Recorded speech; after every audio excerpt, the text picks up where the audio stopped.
Bonsoir à tous, bienvenue à notre compagnie pour un nouveau numéro de Parlons Carcassonne 13 en direct du siège du club. Une émission que nous allons dédier à un grand monsieur tant par la taille que par le talent, qui vient de nous quitter cette semaine.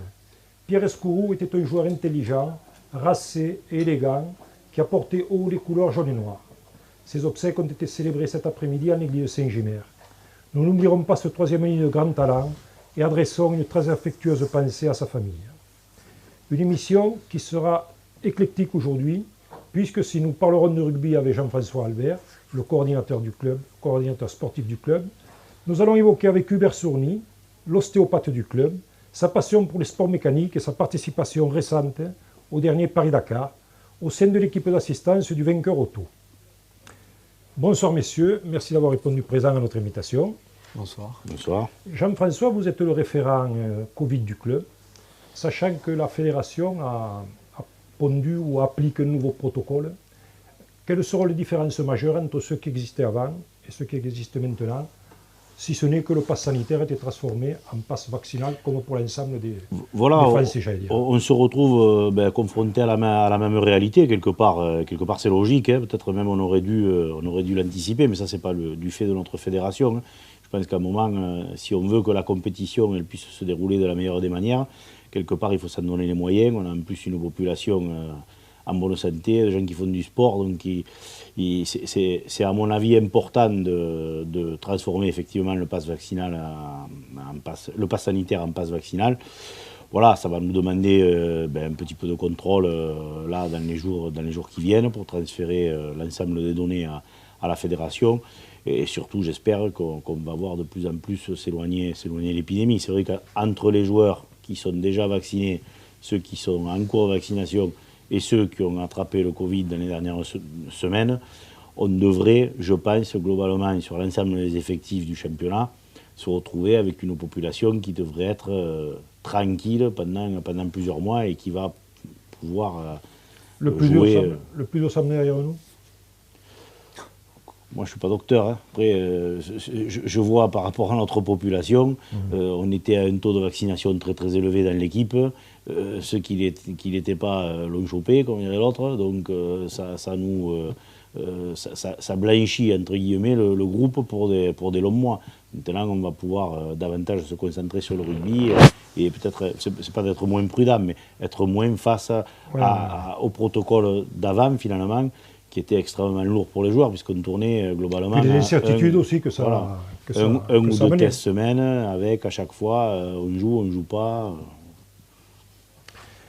Hubert, si on vous connaît surtout, bien sûr, comme ostéopathe du club, on connaît moins votre passion pour les sports mécaniques. C'est cette passion qui, depuis 2007, vous amène régulièrement à participer donc, au Paris-Dakar. Pouvez-vous nous expliquer comment vous avez réussi à intégrer cette épreuve mythique? C'est une longue histoire. C'est une longue histoire, oui, mais ça a été un concours de circonstances. J'ai un ami ostéopathe avec qui j'ai fait mes études, qui participait au Dakar grâce parce qu'il s'occupait de Luc Alphand à l'époque. Marseillais d'origine. Dans les années 2000. Marseillais d'origine. Marseillais d'origine, oui. Voilà, moi j'ai fait toutes mes études et une partie de ma jeunesse à Marseille, donc c'est comme ça qu'on s'est rencontrés. Et puis, revenu à Carcassonne, voilà, on s'est un peu perdu de vue. Et un jour, il m'a appelé en me disant, voilà, il y a un team qui cherche un ostéopathe pour s'occuper d'un pilote qui était d'un pilote handicapé, justement, paraplégique, je crois. Hein. Et donc voilà, est-ce que ça t'intéresse? Je sais que tu es passionné de moto, de voiture, enfin, voilà... Donc, et d'aventure surtout, et aussi surtout il savait que j'avais habité au Sénégal, à Dakar, et que je suivais le Paris-Dakar dans les années 70-80 quand il passait à Carcassonne. Donc voilà, c'est comme ça qu'il m'a contacté, j'ai dit oui tout de suite et c'est parti de là. Vous avez déjà quand même une première expérience, je crois, au niveau du championnat du monde de moto enduro, non? Voilà, non, d'endurance moto. D'endurance moto, pardon. Oui, voilà, c'était les épreuves style Bol d'Or, 24 heures du Mans. J'ai aussi commencé en 2007, non, en 2008, un an après.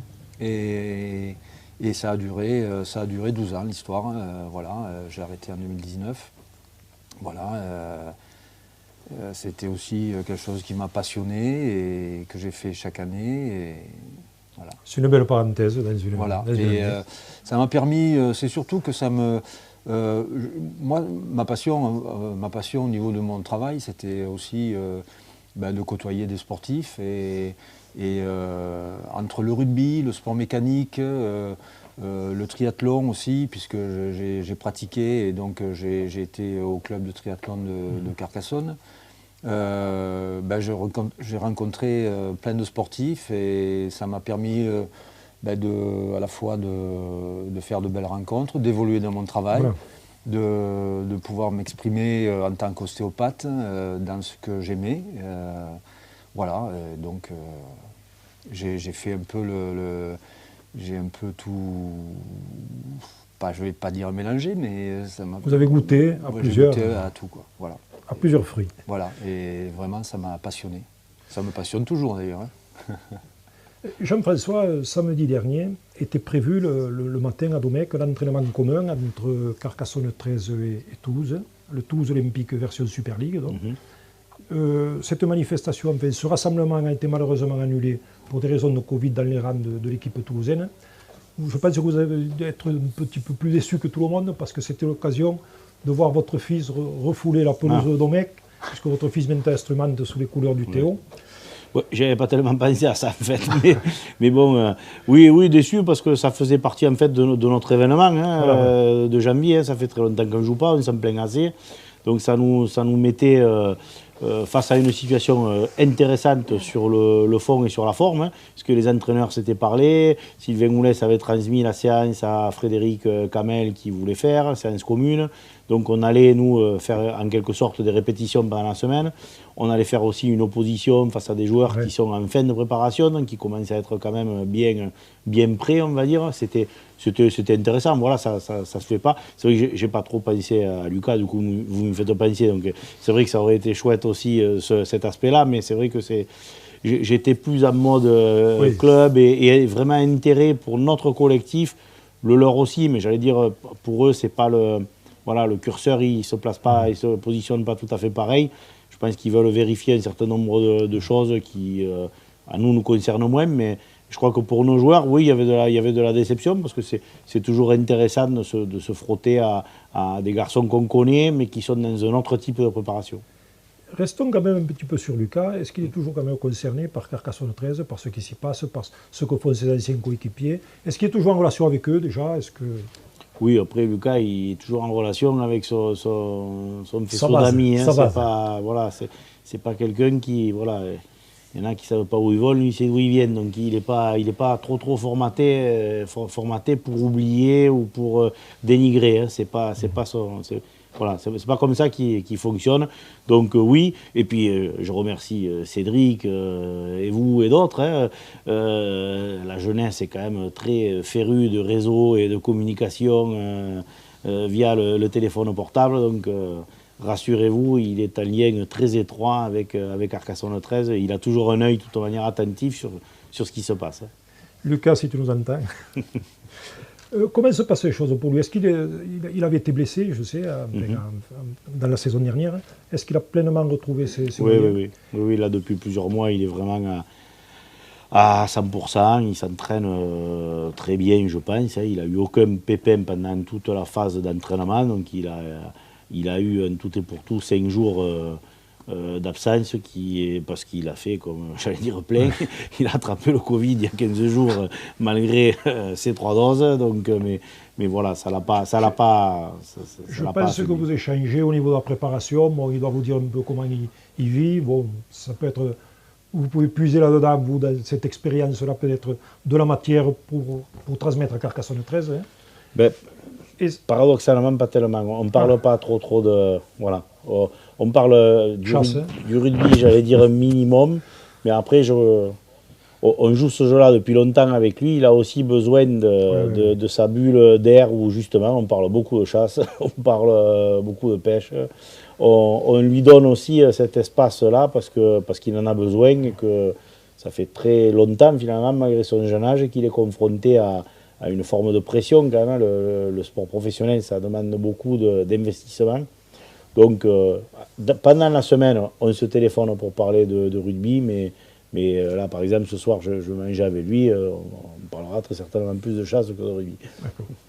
Donc, juste la question que je voulais vous poser, c'était de savoir si le mode de préparation des Dragons différait beaucoup de celui de Théo. Enfin, qu'est-ce qui pouvait différencier les deux modes de fonctionnement, quoi. Ben, déjà l'expérience. Hein.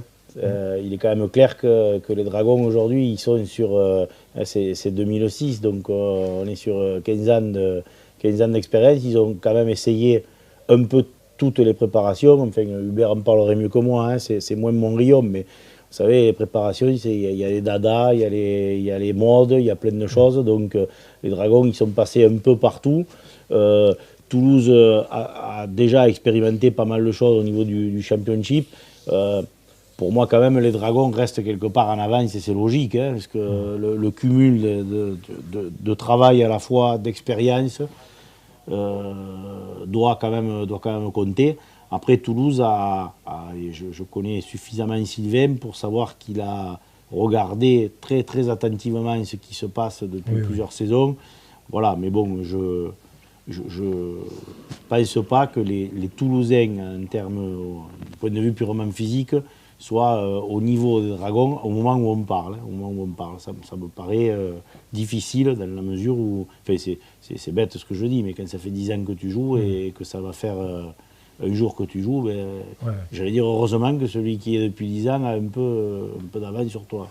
Ou alors c'est grave. Donc, Hubert, vous avez un rapport particulier avec le Dakar, de par le fait, vous nous avez dit tout à l'heure, que vous avez vécu pendant 3 ans à Dakar. Oui. Vous pouvez nous en dire un peu plus sur cette période de votre vie? Oh, c'était... je devais avoir... de l'âge de 10 ans à 13 ans, donc... le début de l'adolescence, le soif de découvrir plein de choses, plein de belles choses, et puis mes parents, mon père avait un beau boulot au Sénégal et il nous a fait découvrir, mon père un passionné de l'Afrique aussi, et donc il nous a fait découvrir plein de choses et ça m'a vraiment... Voilà, j'ai été aussi passionné et toujours, quand on en est parti, c'était en 68, je me suis dit, il faut que je revienne, il faut que j'y retourne, il faut que j'y retourne. Et bon, la vie a fait que... Oui, puisque vous me disiez aussi là, à Off tout à l'heure que à l'époque, quand le Dakar traversait la France pour embarquer, via l'Espagne, pour embarquer sur le continent africain, au départ, vous étiez toujours au premier loge, parce que traditionnellement, ça passait à Carcassonne. C'était en fin d'année, toujours pareil. Voilà, 1er janvier. Et que vous étiez toujours au premier rang là, pour déjà guetter les bolides. Route de Toulouse, de nuit, de jour, de nuit, on attendait que tout le monde passe, et puis on les suivait même quelquefois jusqu'à 7. Enfin bon, bref, c'était extraordinaire. C'était un peu un rêve d'enfant que vous avez réalisé lorsque vous avez pu intégrer carrément l'organisation du Dakar, y participer. Voilà, et en fait, j'ai eu une chance énorme de faire le dernier Dakar en Afrique, en fait, en 2007, puisqu'après, il y a eu des attentats en Mauritanie, ça a été annulé, et ça m'a permis de revoir Dakar. Je vous avoue que je ne l'ai pas vu sous le même angle que quand j'avais 13 ans. Ça avait beaucoup changé, mais voilà, ça a été beaucoup d'émotions pour moi. Ouais. Voilà. Jean-François, cette 9e journée de championnat qui a eu lieu le week-end dernier, donc, a été marquée notamment par la large victoire des Catalans à Saint-Gaudens, ensuite par la défaite de Limoux à Villeneuve, et par la belle résistance offerte par les Albigeois finalement contre les Ignans, qui a été quand même un échec pendant une bonne heure, qui a été contrarié vraiment. Quels enseignements on peut tirer de cette journée de reprise, j'allais dire, puisque Carcassonne, lui, eux, était exempt. Ça a été un peu la reprise pour tout le monde. Hein. Oui, après moi j'avais dit dans la semaine que je pense que ça avantage entre guillemets les faibles, le fait de ne pas jouer pendant de très longues semaines. Et ça s'est quand même vérifié sur le début, sauf pour Saint-Gaudens. Et j'allais dire encore que, parce que moi c'est le match que j'ai regardé en entier, Et en termes de contenu, je ne suis même pas sûr que Saint-Gaudens ne s'est pas fait le meilleur match de la saison. Ça peut être un des paradoxes du moment. Les Dragons s'étaient renforcés, je crois. Voilà, les jeunes Dragons sont arrivés avec une équipe quand même qui était plus expérimentée, mieux structurée. Ils ont très bien joué, ils ont j'allais dire, retrouvé ce qu'on connaissait d'eux l'année dernière, à savoir vraiment de l'efficacité. Chaque fois qu'ils sont arrivés dans la zone de vérité, ils ont frappé la cible à chaque fois. Donc c'est vrai qu'à 13, on peut vite prendre des points. Et pourtant, Saint-Gaudens, ça fait un match qui était relativement intéressant. On a vu leurs nouveaux joueurs, et ils ont intégré 3 nouveaux joueurs dans leur effectif qui tiennent la route, qui sont des bons garçons. Et dans les autres rencontres, c'est un peu ce qu'on partage avec Frédéric. Nous, on a des effectifs relativement conséquents et ce qui permet de faire le tri, c'est les matchs. Et quand il n'y a pas de match, tout le monde s'entraîne beaucoup. On ne sait pas dans 15 jours quelle équipe sera alignée encore. Et ce n'était pas le cas d'Albi, qui avait souffert un peu pendant cette première partie, avec des blessures, des absents, un très bon joueur à intégrer qui est arrivé avec une carte de visite énorme, mais qui n'avait pas eu l'occasion encore de s'illustrer. Ces semaines, ça a permis aux ostéos, kinés, docteurs de remettre tout le monde sur pied pour ceux qui étaient blessés et mettre du lien surtout à l'entraînement. Et c'est vraiment ce qu'on a vu, parce qu'on dit qu'ils ont résisté, mais enfin, les Ignans ont eu quand même très très chaud ce match. S'il n'y a pas un carton jaune, je pense que les Ignans perdent le match, y compris sur leur pelouse. Et Villeneuve a un peu le même profil qu'Albi. Des joueurs absents, des joueurs blessés, un manque de temps pour la cohésion. Eux, ils l'ont bonifié, quoi. Ce qui est plus difficile pour les équipes qui ont à gérer justement un peu l'abondance de biens. Les uns se sont recroquevillés, recentrés sur l'essentiel et ça paye. Les autres, pas que ça s'est délité, c'est pas vrai, on s'est bien entraîné, mais ça remplace jamais. Mais ça remplace pas que nous, ce qui va faire le tri, c'est les matchs et les performances en match. C'est pas quand tu es 19, tu sais que tu vas jouer. Quand tu es 27, il y en a 10 qui jouent pas tous les dimanches. Donc c'est le match qui crée le truc. Mais bon, c'était quand même. On peut quand même se féliciter. J'en ai vu un entier, j'ai vu les résumés des autres. En termes de niveau de jeu, ça a été intéressant. Par contre, en termes de trauma, je ne sais pas si vous avez fait le tour des matchs. Moi, je n'ai pas vu, mais il y a eu de la casse. Il y a eu de la casse un peu de partout. Et alors, qu'est-ce que ça veut dire? Là, c'est pareil, ce n'est pas vraiment mon rôle, mais j'observe. Je vois que quand on ne joue pas depuis longtemps et qu'on remet beaucoup d'intensité sur les premiers matchs, il y a de la casse. C'est ce qui s'est passé un peu sur les 3 terrains, il y a eu un peu de casse quand même. Ils ont perdu leur intensité physique au moment de la trêve, ça a été trop long et le fait de repartir, de se remettre à 100%. C'est un nouveau cycle de préparation. Voilà, en fait, le cycle il n'est pas bon là parce qu'ils sont préparés en septembre, ils sont préparés pour faire une saison et là il y a une coupure comme s'ils étaient partis. Oui, je ne sais pas qui c'est qui me disait qu'ils avaient pratiquement revécu une autre intersaison. Voilà, exactement. Donc c'est compliqué quoi. Et Sébastien, je crois qu'il est. 6 semaines, c'est un bloc très important pour des joueurs en compétition. Hubert, revenons-en à Dakar. Donc, durant les 15 premiers jours de janvier, pratiquement, donc vous avez participé à votre 7e épreuve. Donc. Oui. Vous étiez au sein de l'équipe d'assistance de l'équipage Auto Toyota, donc, composé de Nasser Al Attiyad et de Mathieu Baumel. Ce sont même eux qui ont remporté l'épreuve. Les vainqueurs, oui. Quel est votre rôle au sein de cette équipe? Vous, quand on a un rôle d'ostéo, ou vous avez d'autres tâches, j'allais dire? Il faut faire beaucoup de choses, oui. À part la cuisine, mais... Non, mais c'est vrai que moi c'est un rôle, je fais la même chose, au sein du club, du rugby. Quand on est ostéo dans un team comme ça, c'est vrai qu'on est détaché auprès des pilotes et des copilotes, donc c'est la priorité. Mais il faut voir que c'est un team où il y a entre la logistique, les pilotes. Les personnes qui s'occupent aussi de... Combien ça représente de personnes? Tout ça, les mécanos, ça représente à peu près 80 personnes. Ah oui, voilà. Donc sur 15 jours, quand on voit les mécanos, ils sont 4 par voiture, ils bossent jusqu'à quelquefois 2-3 heures du matin, ils se plient dans tous les sens, ils passent dessous, dessus, dedans, enfin il faut qu'ils remettent tout au top. c'est sûr qu'à un moment donné, ils ont quelques problèmes, donc on est là pour s'occuper d'eux et pour qu'ils soient aussi, il faut qu'ils soient opérationnels et il faut qu'ils soient au top niveau tous les jours, comme les pilotes. Au niveau du timing, quel est votre quotidien sur l'épreuve? On se lève à quelle heure? On se lève assez tôt puisque les épreuves démarrent assez tôt. Et encore là, les voitures, elles partent après les motos. Donc elles partent en général vers 7-8 heures du matin. C'est vrai que quand on s'occupe des motos, on se lève plutôt à 5 heures du matin qu'à 7 heures. Donc voilà. Les nuits sont courtes, mais bon, c'est l'aventure, c'est bien. Et donc après, une fois que les voitures sont parties sur la spéciale, nous, on prend les véhicules d'assistance. En général, nous, on prend les camping-cars, puisque maintenant, les pilotes sont logés dans les camping-cars sur le bivouac.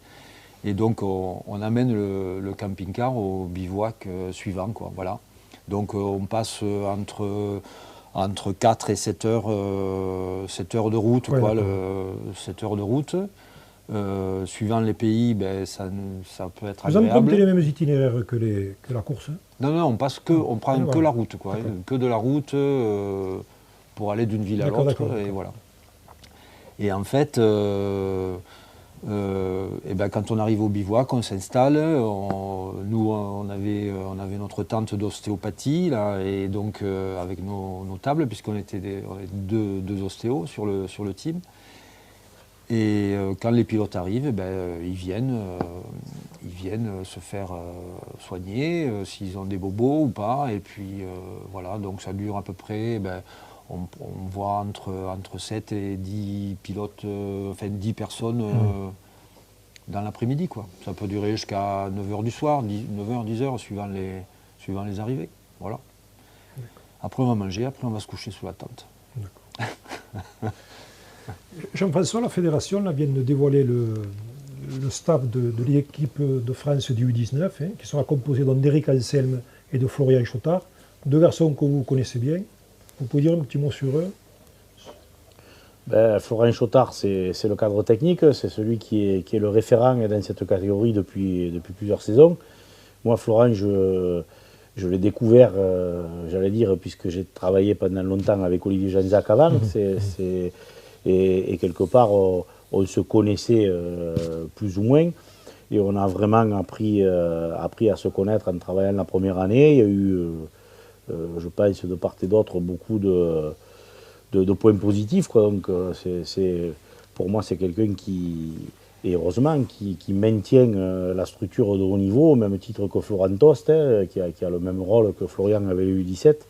Pour moi, c'est vraiment les métronomes du haut niveau français, donc c'est très bien qu'il soit là. Après, Éric Anselme, je le connais sans le connaître. Après, voilà, c'est entraîneur d'Albi. C'est voilà, ancien entraîneur d'Albi, ancien joueur quand même avec une carrière plus que respectable, puisqu'il a connu des expériences à l'étranger. Voilà, après, je n'ai pas plus de commentaires à faire. Ils annoncent objectif, bien sûr, Coupe du Monde 2025, puisque se joue en France. Mais est-ce qu'on peut travailler sur le long terme avec une catégorie du U19? On ne travaille en fait que sur 2-3 ans, non? Oui, alors, ce qui avait été particulier les dernières années, il y avait une grosse discussion avec les Anglais, puisque c'était, entre guillemets, une catégorie qu'on était en train de liquider au niveau international. Donc on avait décalé la catégorie, y compris jusqu'à U20, pour qu'on puisse jouer la Coupe d'Europe avec des garçons qu'on suit depuis la catégorie U17. Donc, ce qui veut dire au niveau international, en fait, 2 années en U17 et 2 ou 3 années en junior, ce qui laisse quand même, sur ces 5 ans, on voit, et c'est ce qui s'est toujours passé, ça ne ment pas. Sur 5 ans de très haut niveau, tous les joueurs qui jouent au Dragon et à Toulouse et qui sont français, ils sont forcément passés dans ce tuyau-là. Il y a des surprises, il y en a pour ainsi dire pas. Mais ça serait pareil, je pense, au football, au rugby à 15. Les structures de haut niveau, elles sont faites pour ça, pour détecter, accompagner et vérifier qu'on a bien des joueurs de très haut niveau. Donc c'est vrai que c'est toujours un peu compliqué avec le U19 parce qu'on travaillait sur 1 ou 2 années, donc ce qui est très court. Donc il fallait un lien assez étroit avec justement le staff U17, le staff d'en dessous. Entre les deux, j'allais dire, et dans le même temps, il y a le travail d'épaule, puisque tout ça, c'est la structure au niveau. Lié, Donc, mais par contre, il faut beaucoup s'intéresser à ce qui se passe, à la fois dans le championnat, à la fois dans l'épaule, écouter tous les avis, puisque quand, j'allais dire, on reçoit les joueurs en tant qu'entraîneur, il faut qu'on ait, nous, véritablement des billes sur... oui, savoir comment ils sont. Voilà, comment ils sont, dans quel état ils sont. Dans quel cadre ils peuvent évoluer. Voilà, physique et psychologique, puisque quand on est en équipe de France, il n'y a plus qu'un objectif. C'est comme en rallye, l'équipe c'est pour gagner. C'est pas pour l'équipe de France, quand tu es là, c'est plus pour... bon, on verra s'il est bon ou pas. Non, c'est pas comme ça que ça se passe. Donc, voilà. C'est très serré. La Coupe d'Europe a amené quelque chose de très intéressant dans cette catégorie. Parce que c'est une première compétition internationale sur plusieurs semaines ou plusieurs jours au moins. Et ça met les garçons dans une situation très, très intéressante. D'accord. Hubert, si vous aviez un souvenir, le meilleur, à tirer de ces 7 participations au Dakar, est-ce qu'il y en a un vraiment qui vous revient en tête comme ça, spontanément? Des souvenirs, oui, j'en ai plein. J'ai tellement pris du plaisir à chaque participation de Dakar que c'est difficile. Peut-être au niveau de mon travail, ma participation avec les motards au niveau, chez Yamaha, je pense que ça reste quelque chose d'important et un très bon souvenir. Au niveau de l'ambiance, au niveau de l'ambiance, je pense que l'émotion de mon premier Dakar, évidemment, mais après, je pense que les Dakars en Amérique du Sud, notamment en Argentine et au Chili, étaient vraiment très très beaux au niveau de... moi, en tant que participant dans l'assistance, que ce soit pour les paysages, quand on traverse la cordillère des Andes et qu'on se retrouve, qu'on passe un col à 4500 mètres d'altitude, qu'on essaye de faire un footing avec Denis et qu'on n'en peut plus. Vous manquez d'air. Ah oui, ça je vous garantis que vous manquez d'air. Et c'est là qu'on se dit, mais les concurrents passent là aussi et on comprend qu'après ils soient fatigués, qu'il faut s'occuper d'eux et tout ça. Mais chaque fois oui, je crois qu'au niveau humain, je pense que c'est participer avec les motards et vraiment l'Amérique du Sud, ça m'a bien marqué, ouais, bien marqué. Ouais. Par contre, la dernière épreuve vous a surtout marqué émotionnellement, puisque vous avez eu la douleur de perdre votre frère, Jean-Bernard, qui est disparu subitement, alors que vous étiez, vous, au départ de l'épreuve. Ben oui, malheureusement, il est décédé, je venais d'arriver sur le Dakar, et donc j'ai reçu un texto de ma sœur m'annonçant son décès, et là, pendant bon, ça a été rapide, hein, mais pendant un quart d'heure, je me suis isolé, j'ai dit qu'est-ce que je fais, je repars, je reste, je repars, voilà, et puis avec Denis était là, le manager aussi était là, ils m'ont soutenu, j'ai pris la décision de rester, parce que de toute façon, j'aurais pas pu faire plus pour lui. Et donc le seul truc que je pouvais faire, c'est être près de ma famille, mais bon, on est une fratrie, on est 6 frères, enfin on était 6 frères et sœurs, on n'est plus que 5, mais voilà, et donc je les ai eus au téléphone et ils ont été d'accord avec moi, je suis resté, et je dois dire que franchement, le team Overdrive, franchement, ça me fait penser un peu à l'ambiance que j'ai connue quand j'étais au CERT, en championnat du monde de moto, et la même ambiance que je rencontre aussi ici à Carcassonne 13, où personne ne se prend le chou, tout le monde est là pour s'aider, pour aller... il y a vraiment une grande amitié, et sur Overdrive, ça a été pareil. Pourtant, je ne les connaissais pas beaucoup, puisque ça faisait que 2 ans, ça faisait que la deuxième fois que j'étais avec eux. Mais franchement, tout le monde a été bien avec moi et j'ai pu travailler sereinement. Et je vous dis, je fais vraiment le parallèle avec Carcassonne 13 parce que depuis que je suis au club à Carca, j'ai connu des bonnes choses et des mauvaises choses. Et là, c'est vrai que depuis quelques années, là, depuis 2-3 ans, on est dans une belle motivation, une belle ambiance. On ne laisse pas les uns les autres de côté, tout le monde se motive. Voilà. Et sur le Dakar, ça a été pareil. Et je crois que c'est ce qui fait... parce que vous savez, il y a des teams en voiture, en sport mécanique, il y en a beaucoup qui se la pètent, comme on dit. C'est-à-dire, voilà, donc il y en a qui avaient des hospitalities, qui on aurait dit des trucs impressionnants, qui parlaient à personne, notamment... Audi, ils arrivaient pour la première fois, tout était fermé, on ne pouvait pas aller voir les voitures, on ne pouvait pas ceci, voilà. Vous allez chez Overdrive, vous arrivez, on vous offre le café, même si vous êtes Peter Hansel, même si vous êtes Carlos Sainz, et voilà. Et c'est ça qui est extraordinaire. Et je crois qu'il faut féliciter. Mais je crois que ça vient des dirigeants, que ce soit aussi bien dans les clubs de rugby que dans ces teams-là. Il faut vraiment, le manager Jean-Marc Fortin d'Overdrive fait tout ce qu'il faut pour que ça se passe comme ça. Et voilà. Et c'est bien. Voilà. Jean-François, la semaine passée, avec Bastien Escamilla et Fred Kamel, nous avons évoqué un potentiel rapprochement entre les 3 clubs vaudois, en vue de fédérer les énergies pour essayer peut-être de passer un niveau. Ça reprend un peu l'esprit des Chevaliers Qatar et ce qui avait été à l'époque monté. Est-ce que c'est une initiative que vous voyez d'un bon oeil, ça? Oui, fédérer les énergies, faire quelque chose de mieux que ce qu'on peut faire. Non, mais c'est pas... Et vous le savez aussi bien que moi, ça fait longtemps que vous traînez vos guêtres aussi dans les tribunes de rugby à 13. Et c'est le discours qu'on entend tous les 2 ans, j'allais dire on nous la sert. Voilà, c'est comme plein de choses.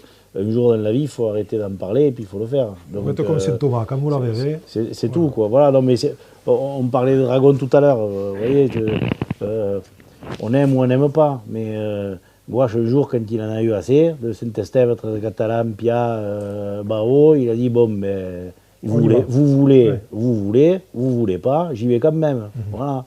Bon, il a cassé quelques os en passant. Le bilan, il est là. Il est qu'à un moment, il a construit quelque chose d'extraordinaire et où finalement, il a plus fédéré que divisé. Aujourd'hui, quel club a 5000 abonnés vous comprenez bien qu'on en est loin. Donc voilà, c'est comme ça. Je crois qu'à un moment... Carcassonne a un rôle de moteur à jouer là-dedans. Carcassonne ou un autre, mais il va bien falloir qu'il y en ait un qui sorte du bois et qui dise bon, mais écoutez, c'est comme au vélo, hein. Tu peux te regarder pas à Milan, s'il n'y en a pas un qui sort du peloton, il n'y a jamais de maillot jaune. Hein. Il faut bien qu'il y en ait un qui le prenne. Est-ce que Carcassonne est prêt à sortir du bois? Je ne sais pas. Là, franchement, ce n'est pas moi qui dois répondre. Hein.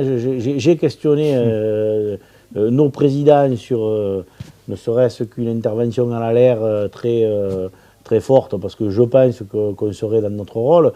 Bon, voilà, les idées comme ça, je pense qu'il faut qu'elles fassent leur chemin, puis il faut surtout qu'elles rencontrent une personne. C'est pas une histoire de... Il y a longtemps qu'elle est partie, voilà. Faut faire le chemin. Voilà, non mais, vous savez, c'est comme ça. Moi, je pense que les gens en ont envie. Après, il en faut un. Il faut laisser mûrir. Il en faut un, à un moment, qui ose véritablement sauter le pas et changer de costume, changer de casquette, et qui dise, moi, voilà, ça maintenant... J'essaye de le faire, puis je me plante, je réussis. Mais je crois que c'est l'histoire qui revient souvent, on l'entend toutes les semaines, penser qu'on va le faire tous ensemble comme ça, moi, je n'y crois pas. Le jour où il y en a un de Carcassonne, de Lézignan ou de Limoux qui se lève et qui dit « Moi, je vais créer un nouveau truc, j'en prends la présidence et qui même me suive », peut-être ça se fera. Mais tant qu'il n'y en a pas un qui fait ça, on peut se réunir plein de fois, on sera tous d'accord. Mais par contre, on ne le fera jamais. Rien ne bougera. Voilà. Voilà, après, je peux me tromper, hein, mais bon. C'est souvent le cas dans les ententes. On retrouve toujours des clubs qui font des ententes, mais ça dure 2 ans, et puis point barre, quoi. C'est vrai que Hein.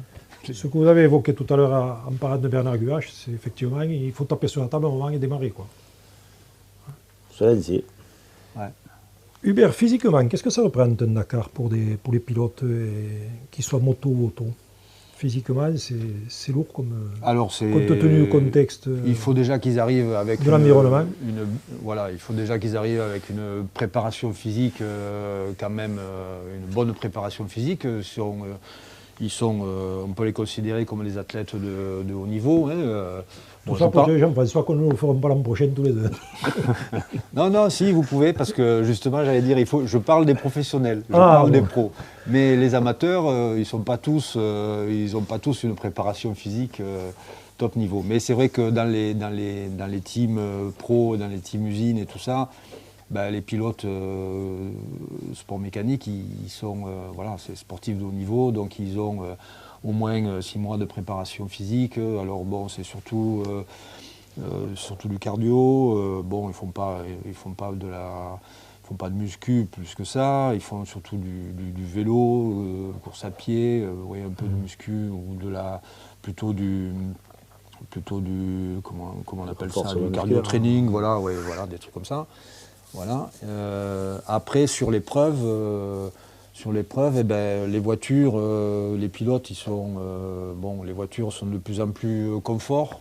C'est-à-dire qu'au niveau des suspensions, tout ça, ça tape beaucoup moins, mais ils ne sont pas à la merci, suivant les spéciales, de se retrouver à taper, comme on dit, c'est-à-dire de taper avec la voiture. Quand ils prennent des bosses, ils tapent devant. Donc, évidemment, ils ont toutes les cervicales, toute la charnière cervico-dorsale. C'est là que la présence de l'ostéo est quand même voilà, qui en prend un bon coup. Et puis après, il y a la fatigue musculaire sur des spéciales qui sont assez longues, qui font quelquefois plus de 600, enfin pas les spéciales, mais des étapes qui font plus de 600 km. Donc c'est vrai que c'est fatigant. C'est plus traumatisant pour les motos quand même.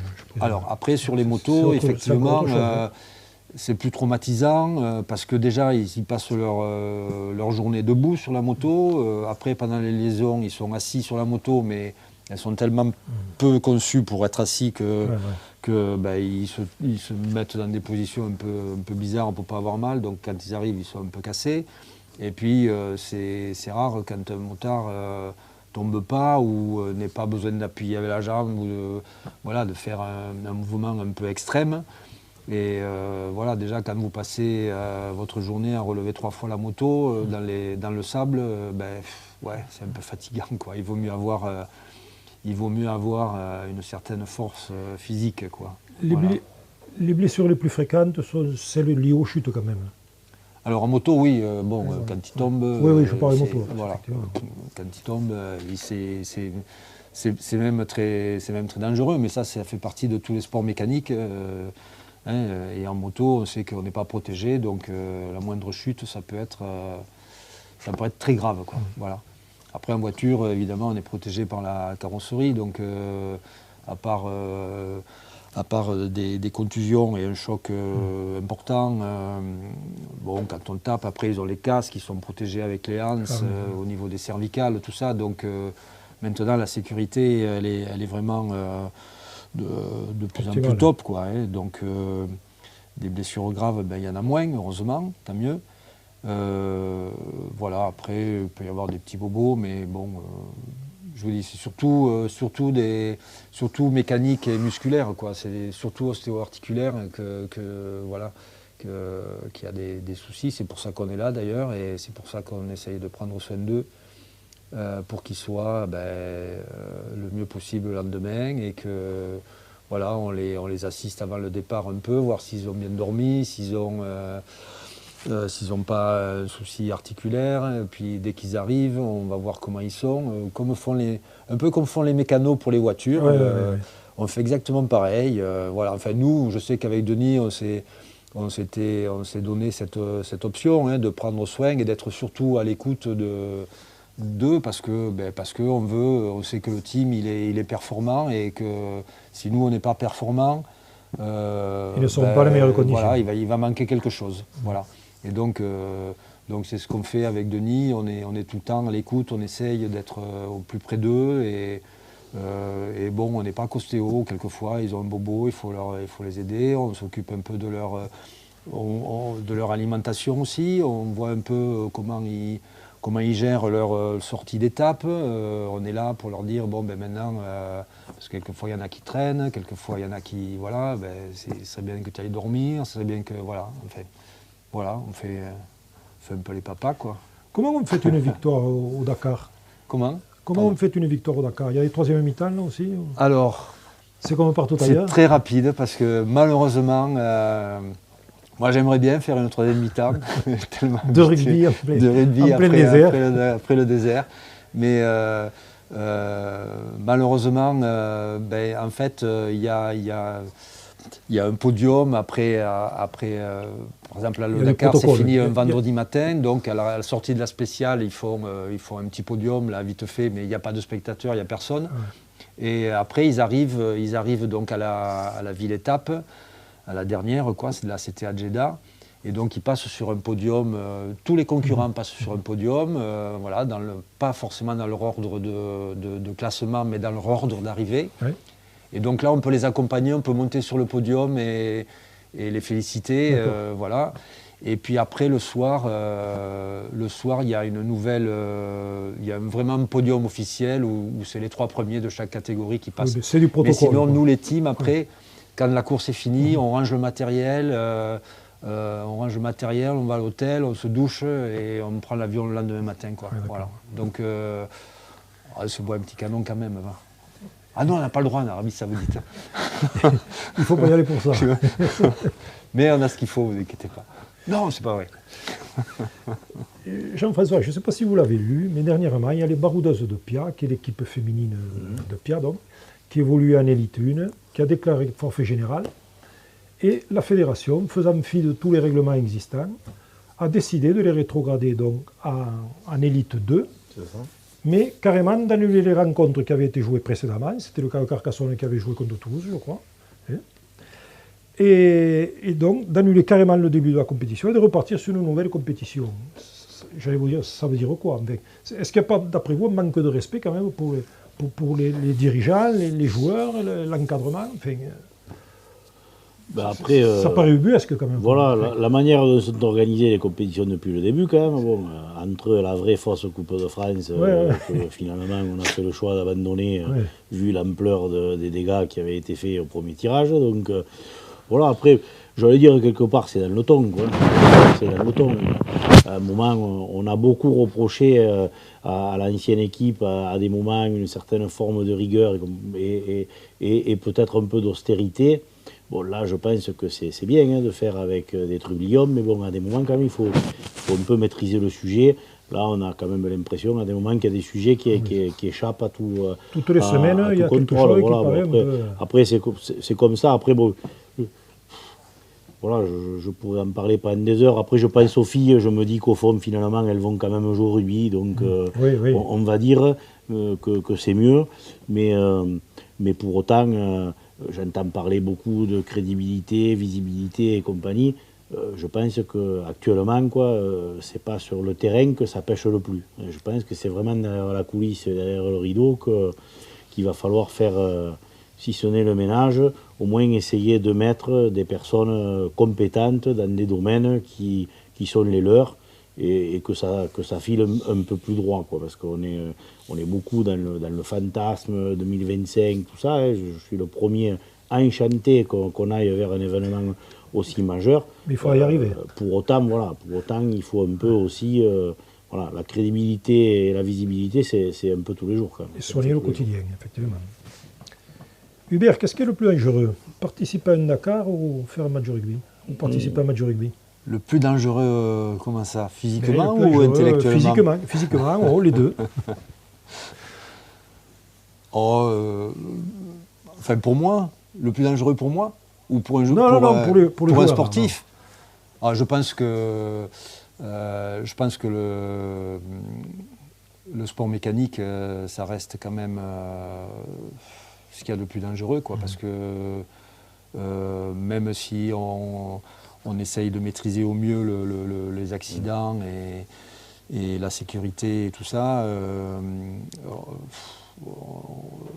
100% on n'y est pas. Bon, en rugby c'est pareil, hein, on n'est pas à 100% de sécurité, mais on sait que vraiment les accidents en rugby, ils arrivent sur des gestes qui sont pas rugby en fait. Donc c'est pas des choses qu'on apprend, voilà. Alors que on peut se faire très mal au rugby. Enfin, à mon sens, hein, un coup tombé sur la tête ou des trucs comme ça, c'est pas dû à un plaquage ou voilà, ça peut arriver. Bon, ça reste maîtrisé. Un sport mécanique, j'ai l'impression que, enfin, je crois que un pilote moto il prend un caillou, il fait un vol plané, il se tue quoi. Un autre qui passe, il prend le même caillou, il va juste se faire râper quoi. Voilà. Le destin. Donc c'est vraiment voilà, il y a toute la notion de vitesse qui entre en jeu, la notion voilà, de sécurité, de lucidité. De lucidité aussi, hein, parce qu'on sait que c'est pareil, hein, on connaît, il y a des pilotes, en sport mécanique, on sait que dès qu'ils se mettent au volant, on dit tu sais, celui-là il va faire 200 mètres et puis point barre, quoi, hein, il va prendre la première bosse, voilà, c'est les habitués quoi. Au rugby c'est pareil, hein, on sait que il y en a, ils finissent pas le match quoi, voilà. Donc après, ça dépend de chacun, ça dépend de... Mais bon, je dirais que quand même, le risque est plus important en sport mécanique. Hein. Même nous, au quotidien, on le sait. Hein. Moi, je fais de la moto. Chaque fois que je monte sur ma moto, je me dis, faut que tu fasses attention. Voilà, on ne sait pas quoi. On ne sait pas. Vous avez donc retrouvé vos rugbymen avec plaisir? Oui, vraiment. Et justement, eux aussi d'ailleurs, je crois qu'ils m'ont retrouvé avec plaisir. Apparemment, oui. Et justement, cette longue trêve qui leur a été imposée là, a permis sûrement aux blessés de se refaire une santé. Est-ce que vous les avez trouvés en bonne forme? Oui, je les ai trouvés en bonne forme. Comme c'est bien, puisqu'on a pu retrouver tout l'effectif. Hein. Bon, on n'avait pas vraiment beaucoup de gros blessés. Bon, après, il y a eu quelques blessures qui sont arrivées à l'entraînement, mais ça, c'est des choses qui se règlent assez rapidement. Bastien avait un petit souci, ça va mieux? Bastien avait un petit souci, oui. D'ailleurs, je n'ai pas marqué, mais je l'ai vu hier au cabinet et je pense que ça va être réglé, quoi. Puisque les examens médicaux, notamment l'échographie, ont permis de voir qu'il n'y avait pas d'atteinte au niveau d'atteinte musculaire et au niveau des aponevroses, donc ça devrait rentrer en l'ordre. Voilà. Et le plus du truc, c'est que Vavae, du coup, il va être opérationnel sans avoir raté beaucoup de matchs, ce qui peut être bien pour l'équipe. Après, comme dit Jean-François, l'effectif étant pléthorique, qui va jouer, qui ne va pas jouer, voilà. Mais sinon, voilà, bon, après, comme on l'a dit tout à l'heure, c'est vrai que sur une saison, avoir une coupure comme ça, c'est pas évident. C'est pas évident à gérer. C'est pas évident, alors... Pour personne, ni voilà. Pour le staff, ni pour les joueurs. Voilà, et parce que j'en parlais avec les joueurs, hein, quand je leur dis, il leur faut de la compétition. Hein, c'est bien joli de faire des gros entraînements, de faire des grosses séances de muscu, mais s'il n'y a pas le match derrière, voilà, quand vous vous préparez... mais les résultats ce week-end le démontrent effectivement. Que... Voilà, c'est ça, ouais. Moi, donc j'espère que, en tout cas, comme je disais aussi tout à l'heure, tout le monde est soudé, tout le monde marche dans le même sens, donc il n'y a pas d'histoire, donc ça peut être que bénéfique et ça permet justement de tenir moralement dans ce genre de coupures là, qui n'ont pas vraiment trop de sens, quoi. Voilà. Et bien voilà, ce sera le mot de la fin, Hubert. Voilà, bon. Merci Hubert, merci Jean-François. Merci beaucoup. À très vite de vous retrouver sur ce plateau, comme vous voulez, la porte vous est ouverte. Et à vous tous, on vous donne rendez-vous la semaine prochaine, même heure et même programme, pour de nouvelles aventures en jaune et noir. Bonsoir.